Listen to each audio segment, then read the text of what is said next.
Et quand les femmes du Mali prennent la parole pour prévenir et résoudre les conflits par le développement local communautaire, ça donne Les Arbres à Palabres, un projet et un film du même nom signé Comba Traoré. Bonsoir. Bonsoir. Vous êtes également directrice d'ACE Conseil pour Afrique, Caraïbes, Europe. Vous étiez donc en immersion totale dans le désert nord malien.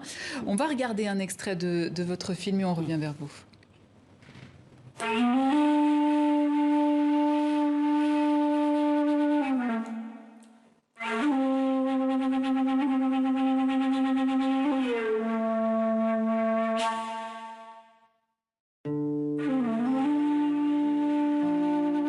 Nous sommes au plein cœur du Nord Mali.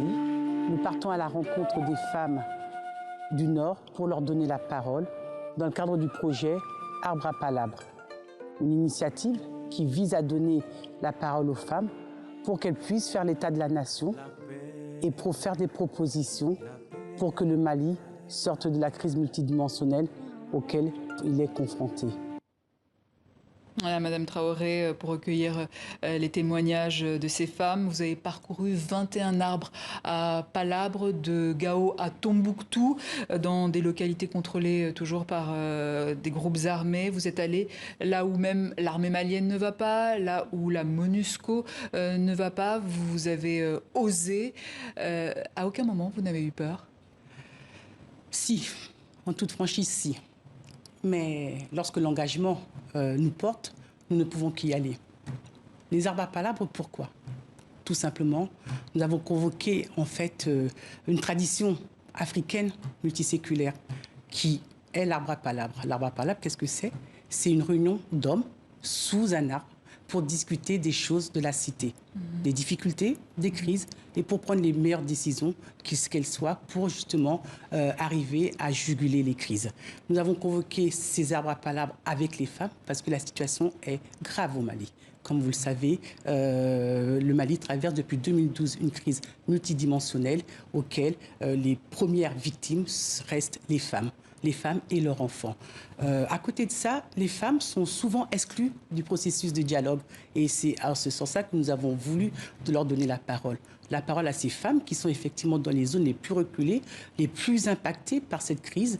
Et nous avons été effectivement à Ber, à Tonka, à Sompi, partout où cela était possible, mais aussi avec l'accompagnement de ces femmes qui, au quotidien, côtoient justement ces groupes armés ou bien les djihadistes. Mais il y a une forme de cohabitation. Et grâce à elles, nous avons pu effectivement aller dans ces localités pour échanger avec elles sur l'avenir de la nation malienne. Des populations qui cohabitent finalement avec ces groupes armés? Oui. Oui, il y a une forme de cohabitation qui se fait naturellement en réalité.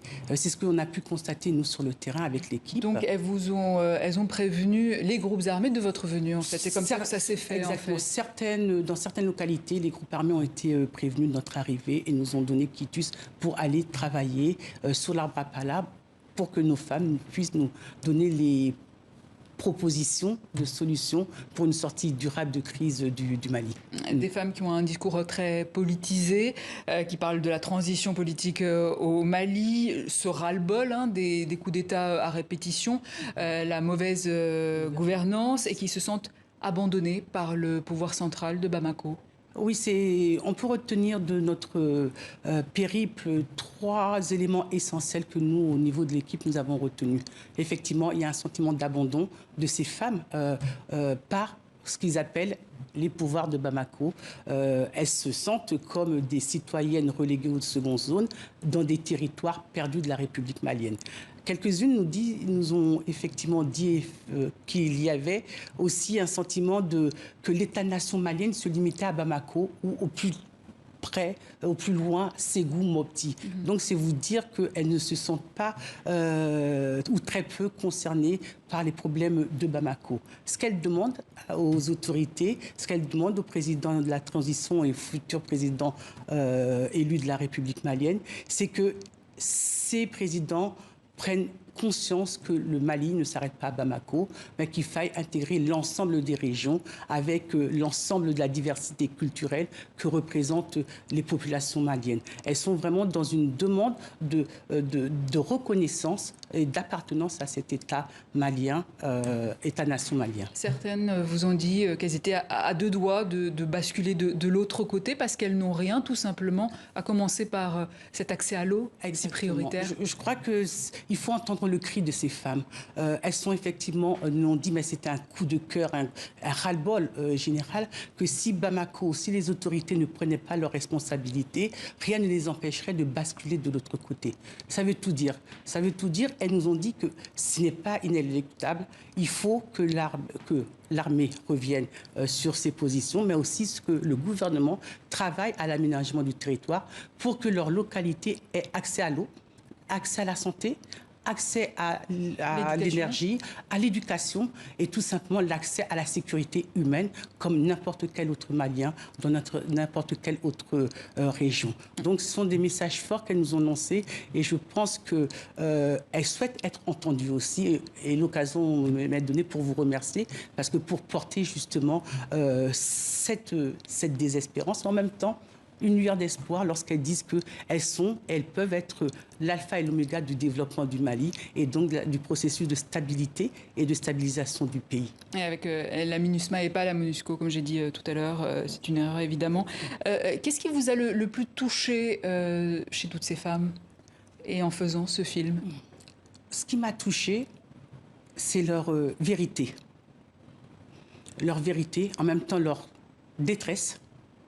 Mais comme je l'ai dit tout à l'heure, aujourd'hui, dans certaines de ces localités, elles portent la commune, elles portent le Mali, parce qu'elles sont les dernières à être encore présentes dans certaines communes. Les élus sont partis, les services publics de l'État, très peu. Donc, elles restent les seules femmes qui deviennent, de fait, femmes chefs de ménage, en fait, au sein du foyer, parce qu'elles subviennent aux besoins des enfants. Et lorsque le mari ne peut pas, elles sont là à ses côtés. Je crois que vraiment, ce que je retiens, c'est effectivement leur engagement, leur détermination, mais en même temps leur détresse, et en même temps, elles sont porteurs d'espoir et d'espérance pour le futur Mali auquel elles aspirent tous, auquel nous aspirons tous. Et après de nombreux traumatismes, évidemment, vous finissez votre documentaire avec un à suivre. Quelle est la meilleure suite que vous souhaiteriez pour ces femmes ? La meilleure suite que nous souhaitons pour ces femmes et avec elles, nous l'avons décidé lors de la restitution nationale, c'est que l'ensemble des propositions qu'elles nous ont faites sur les solutions à venir, c'est-à-dire il nous faut construire des programmes, des projets de développement local pour qu'elles puissent effectivement travailler avec les partenaires techniques et financiers, les ONG et surtout les collectivités territoriales à la mise en œuvre de programmes de développement local structurés autour de 5 points. La santé, l'eau, l'accès à l'éducation, l'accès à l'énergie et l'accès surtout aux activités génératrices de revenus pour elles et pour leurs enfants, puisque ce sont, elles nous l'ont dit souvent, ces enfants, ces jeunes enfants, ces jeunes hommes qui sont aussi enrôlés faute d'espérance, faute d'espoir, faute de travail. Et on suivra cela avec beaucoup d'attention. Coumba Traoré, merci. Je rappelle que vous êtes l'initiatrice du projet Les Arbres à Palabres. Merci beaucoup.